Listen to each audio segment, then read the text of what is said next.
Good morning, Salt Lake City Fire Department. This is Captain Bob Silverthorne, Station 3A Platoon. It's currently May 31st, 2018, and my portion of the Fit to Respond, Fit to Retire program will be going over firefighter cancer prevention and awareness. It's actually really fitting that I'm doing this right now. I'm coming up on 10 years anniversary of my diagnosis from Hodgkin's lymphoma. So 10-year celebration of being a survivor, and hopefully the intent of this is to pass on some lessons I've learned in the past 10 years of being a cancer survivor as well as a firefighter with Salt Lake City Fire Department. So thanks for watching. So the objective of this PowerPoint is for firefighters to have a new awareness of the occupational risk factors associated with firefighting and cancer. You'll also be able to immediately take some steps necessary to minimize the threat of cancer through daily behavioral changes and implement a prevention strategy. So implement a strategy by which to try to minimize the threat of cancer. So this portion actually fits into our holistic approach to health and wellness, with the strong pillars of mental health, fitness, and nutrition, as well as providing a good defense against cancer. So if we can minimize our occupational risk, we can to some extent sort of defend against the dangers associated with our job and remain working and on the workforce. We can also take some steps necessary to minimize the threat of developing cancer after we leave the fire department. Also, this will hopefully lead to less time off the job to go through cancer treatment, as well as live a happy, healthy life in retirement. So it's not just a matter of trying to minimize the threat while we're working so we can stay working, but also to enjoy our retirement years after we leave the fire department.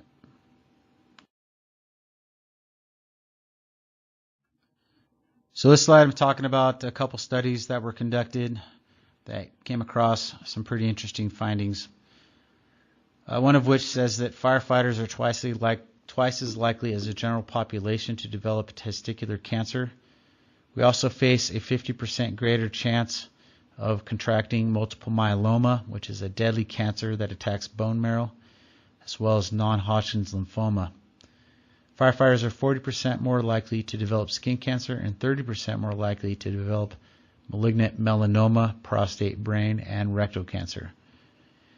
A 2001 study, partially funded by the IFF in Philadelphia, reached some of the same conclusions of the Lee Masters research. It also found that firefighters are greater risk compared to the general population of getting non-Hodgkin's lymphoma and melanoma. So it just kind of further confirmed the findings of a prior study.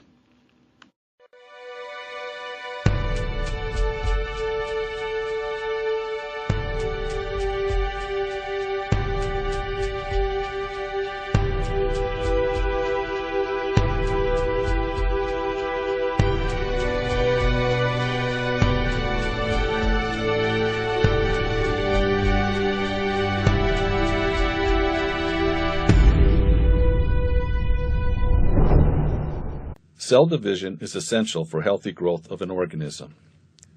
Complex genetic mechanisms have evolved to switch cell division on and off at the proper time for normal development. Now let's take a closer look at the three main types of carcinogens that cause cancer. Chemicals. Today, several million chemicals exist, and approximately 70,000 chemicals are regularly used in business and industry. It is not known how many of these chemicals used in industry are carcinogenic, because not all have been tested. Additionally, these chemicals are part of the synthetic materials that make up the everyday products in our lives. During a fire, these synthetic materials break down, releasing the chemicals as products of combustion. Viruses. Certain viruses have been shown to be associated with specific cancers. Chronic infection with hepatitis B and C viruses can cause liver cancer in humans. The human papillomavirus, HPV, can cause cervical cancer and head and neck squamous cell carcinomas. Radiation. Radiation is a hazardous form of energy that can severely damage cells and tissues. Ionizing radiation, the most dangerous form of radiation, is produced naturally through the decay of unstable radioactive elements, such as uranium. Firefighters may encounter ionizing radiation when responding to emergencies at medical offices, hospitals, industry, and scientific research laboratories. Note also that X-ray machines and other devices artificially produce radiation. Now let's cover carcinogens that present a danger to firefighters. Firefighters have substantial exposure to carcinogens due to the nature of their work environment.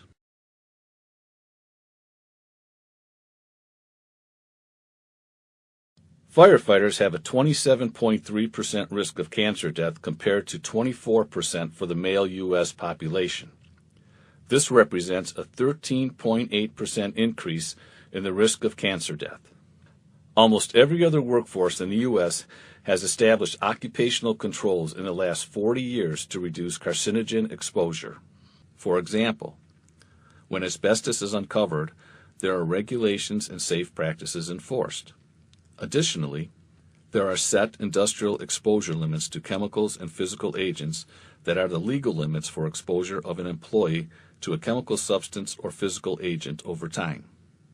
In direct contrast to that, firefighters continue to be exposed to high levels of carcinogens in smoke and soot because fire suppression occurs in uncontrolled, hazardous environments.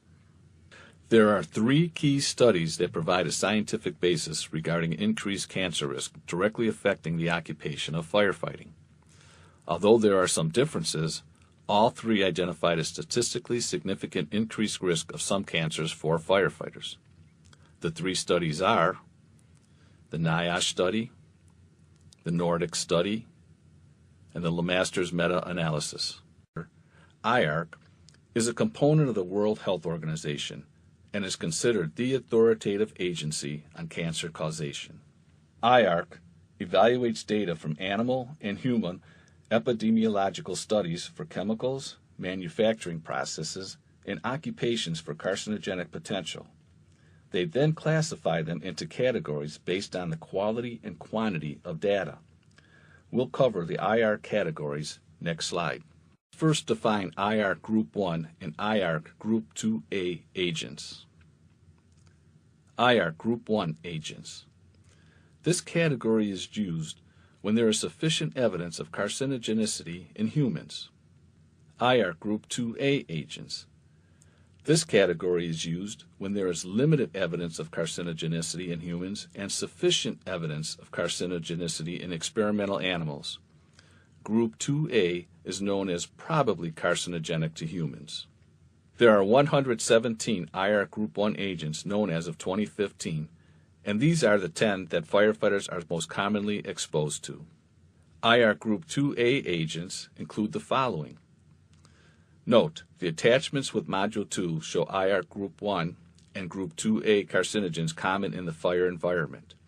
The smoke, soot, and other products of combustion that contain many Group 1 and 2A carcinogens are probably responsible for the increased rate of cancer that studies have found in firefighters. This list shows the common carcinogens in the fire environment. Hepatitis B and C are mainly found in emergency medical care. This is not a comprehensive list, as there are many Group 1 and 2A chemicals that firefighters may be exposed to while extinguishing fires. Additionally, there are many Group 2B possibly carcinogenic chemicals that firefighters are exposed to. The UL studies showed that more than 99% of smoke particles collected during overhaul were less than 1 micron in diameter. Let's put this in perspective by a comparison to sand, human hair, and other airborne particles. In the example, the micron unit of measure is represented by the Greek lowercase letter symbol UM. Beach sand is 90 microns in diameter. Human hair is 50 to 70 microns in diameter. Combustion particles are less than 2.5 microns, and dust, pollen, etc., less than 10 microns. This comparison demonstrates the significance of the UL study revealing smoke particles of less than 1 micron in diameter. Of these, more than 97% were too small to be visible by the naked eye. That is, particles less than 0.1 micron, suggesting that clean air was not really that clean. Studies indicate that 1 in 3 firefighters will be diagnosed with cancer. So it's not a matter of if, it's a matter of when. So if you look around your workforce, your division, or your company, if you look around, 1 in 3 of us will be diagnosed with cancer. And of those, we have a 13.8% of increased chance of death caused by cancer.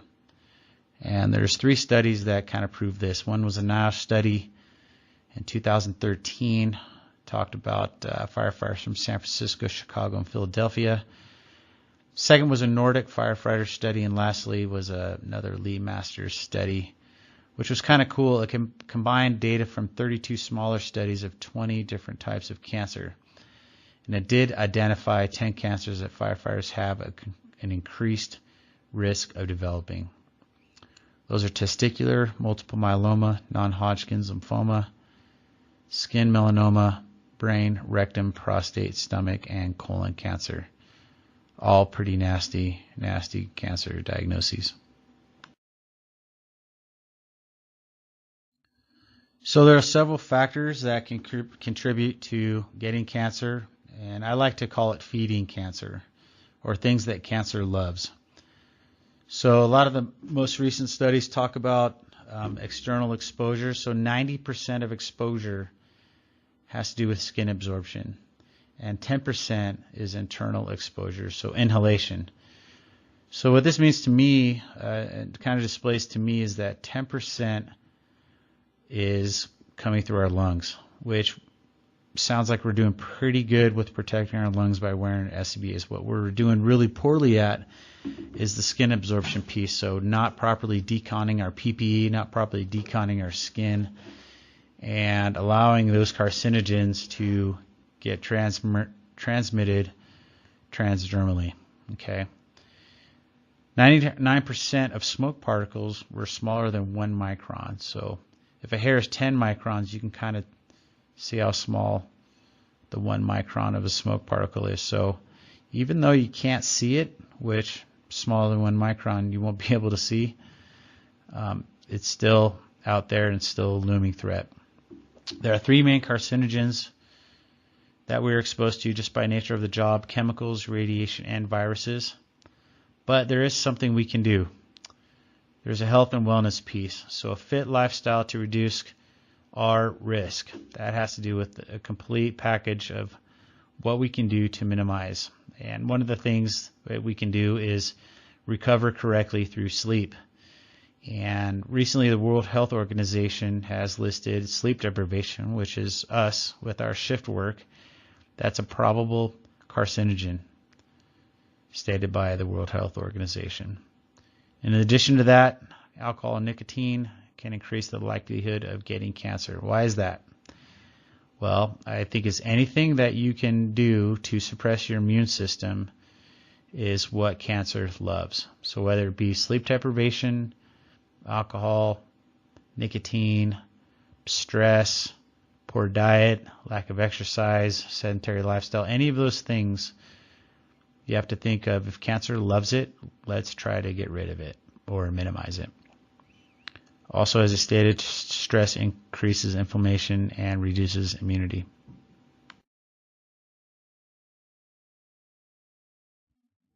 So a few years back, we were able to pass the House Bill 135, which was the first cancer presumptive for firefighters, which was a huge victory and hopefully led the way for more cancers being covered under presumptive legislation. But initially, we were able to pass 4 different cancers. One being the pharynx, second is the esophageal cancer, third being lung, and then mesothelioma. However, the firefighter who contracts a presumptive cancer must meet some further requirements. One being that you have to undergo a physical examination, which in our fire department we do, so that wouldn't be too hard to prove. Also, you have to be employed as a firefighter for 8 years or more and regularly respond to firefighting or emergency calls within that 8-year period. And lastly, you must provide documentation from a physician that indicates that you have not used tobacco for 8 years preceding reporting the presumptive cancer to the employer or division. So you still have some work ahead of you if you do get any of these presumptive cancers to prove or to be covered. But it's a step in the right direction.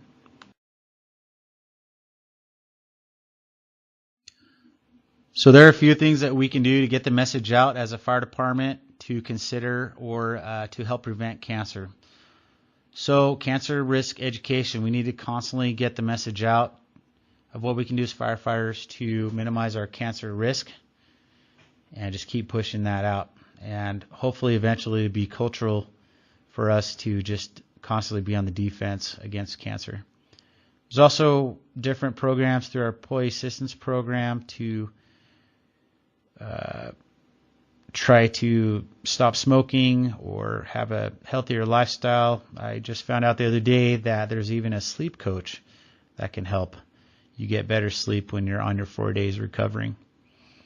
Presumptive cancer support, any sort of support we can get up on the Hill to help push through cancer legislation to become law would be beneficial. And the hope is that every cancer that firefighters get diagnosed with is covered under presumptive cancer legislation. Also, I stated get your annual cancer screening. This would be through your own physician. We annually get a free physical, so I would include cancer screening in that physical. Another thing we can do is exposure reporting. This may be a challenge. Our NFIRS may not capture all exposures, which requires captains to be aware and proactive. So that would mean documenting through our certain forms in fire home or keeping a log individually of calls we go on and are exposed to certain carcinogens. And then lastly, to promote health and wellness in the fire department. It's a huge piece.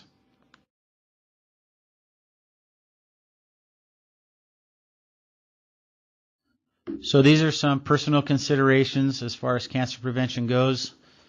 Just some things that I've learned throughout the last 10 years, just kind of some heads up stuff. So you want to shower or steam after every call. If you have a steamer or a sauna or even a hot shower, get in there after every fire and open up those pores so you can purge the toxins, right? Like I stated earlier, a lot of this exposure is transdermal, so as soon as we can get those carcinogens out of our skin and off our pores, the better we are. We currently are in the process of installing a couple detox saunas at the new fire stations. One is currently, Station 14 is currently in service with a couple detox saunas. So these aren't relaxation saunas like you would normally see at your health club or even some of our fire stations, but this is specifically for detoxification. There's a bike in there and infrared heat, and the intent is to open up those pores and get some of those toxins out. Another thing I like to talk about is blow-by return to quarters. So if a lot of fire departments don't have a good smoke evacuation system in their bay, or maybe they have these new devices on their rig, like the no smoke that kind of burn the particulate. But quite honestly, I think that gives the firefighter the illusion of protection. So as a company officer, I decided that when we return to quarters, we would open both front and back bay doors. Then we would pull the engine of the truck in. You would turn off the rig, wait 10-15 seconds, allow those diesel fumes to kind of purge through the bay, and then you go ahead and close the doors and exit the rig. So we talk about a hot wash on the fire department. That term is used typically as a term for debriefing after calls, just to rally around the tailboard and just kind of do a quick debrief of the calls. Some things that were good, some things that were bad, lesson learned. But this is actually also a good opportunity to actually pull out the booster and do a see and hasty decon before you leave. But not only that, but when you take off your still contaminated PPE, I would encourage everyone to put it in a separate area from the cab, so you're not just taking that stuff off, turning on the heat inside the rig itself, and that those carcinogens continue to off-gas and exposing yourself. Lastly, you want to leave the PPE in the bay. This is a no-brainer, but we still see firefighters in their turnouts in the station or having them by their bed like they used to do back in the day, while those fumes and those carcinogens continue to fill the room and expose the sleeping firefighter. I hate to have to even say this, but we still see it once in a while in the fire department.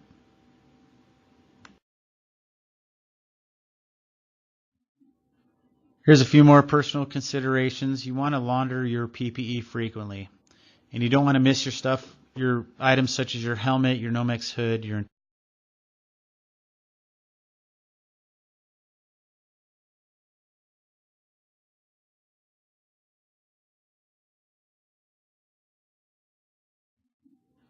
Here's a few more personal considerations. You want to launder your PPE frequently, and you don't want to miss your stuff, your items such as your helmet, your Nomex hood, your internal harness, suspension, etc., in addition to your SBA mask. You want to follow the manufacturer's specifications, and then just leave it in the station. You don't want to bring your dirty PPE home and expose your family, or leave contaminated PPE in your car. We have an amazing PPE program right now run with Jordan Doms. He comes out, he gives you loaners. He is highly qualified to launder and decontaminate PPE and gets it back to you in a relatively timely manner. So there's really no excuse anymore to have contaminated PPE. Basically fill out the form. He comes in on your 4-day and swaps you out. He gets you cleaned up. Also on the fire ground, we see safety officers as well as investigators wearing the forward gas monitor, which is a good indication of some of the potential dangers with forward gases, but it really is no indication of the threat of carcinogens on the fire scene. So even though the safety officer may say it's okay for these forward gases, that you're not working in an IDLH environment, you're still in a hot zone, a contaminated zone. So continue to wear your mask from entry through overhaul. Like I said, transdermal exposure risk is huge. We have hero wipes on the rig now, so you want to make sure you use them. Decon your face, neck, hands, radio, and lapel mic. Lastly, I talk about this is maybe pie in the sky sort of scenario, but we have an opportunity to get a mass spectrometer on large fires. This is something that would be requested through our hazmat team that you set up on fires that detects the different hazards that are on the fire ground and what our fires are emitting in terms of gases.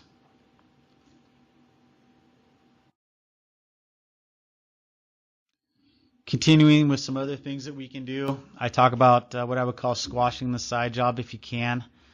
You know, these 4 days are built in not for us to go out and put roofs on or do plumbing, and I'll admit I've been the side job guy from time to time, and I get it, but what I've come to learn over my years on the fire department is those 4 days are built in there for you to get back to combat readiness and allow your body to recover properly through sleep and de-stressing and things of that nature. Remember, cancer loves firefighter fatigue and attacks the immune system, so quit that side job. We get paid pretty decent, and recover appropriately, and your family loves you home as well. As far as nutrition goes, you want to eat the best you can. The paleo model is beneficial. You want to eat a lot of veggies. Try to stay away from processed food and sugar. If you could just do those two things, just stay away from processed food and sugar, you're going to be way ahead of the game, because cancer loves that stuff. And as a rule of thumb, you want to shop on the outside walls of the grocery store. Typically that's where your less processed food is. So lots of veggies, some meat, things of that nature. You want to create balance in your life. You want to exercise, hydrate. You want to eat well, sleep, pray, meditate, things of that nature. Also, you want to get your annual physicals, including cancer screening. Everyone's a safety officer, right? You want to keep an eye on your crews and your fire family. And if you see something, don't be afraid to speak up. Don't be passive. If you see something that should happen, if you see your firefighter buddy that his turnouts are kind of dirty, just say something. You don't have to be a jerk about it, but you're not doing me or anyone else any favors if you're allowing us to do things that aren't safe and aren't good practices on the fire ground.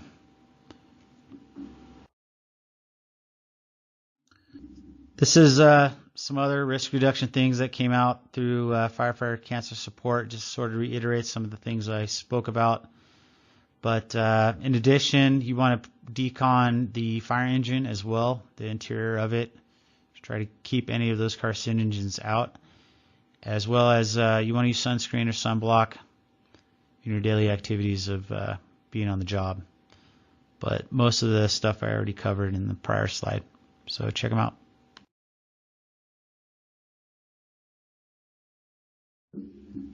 So in conclusion, hopefully we as firefighters can maintain a defensive posture and take steps necessary to minimize the risk of getting cancer. I understand that there's some risks that simply come with the job, but that being said, there are several things that we can do as heads-up firefighters to defend against a cancer diagnosis. So too many of us have fallen victim to cancer and have had to endure vicious cancer treatments and have had to face their own mortality. And some have even lost the battle, unfortunately.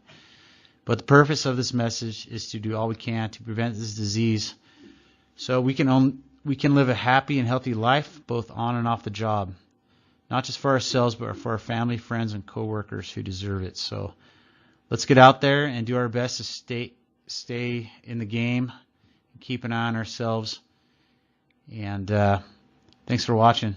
This is Captain Silverthorn, out.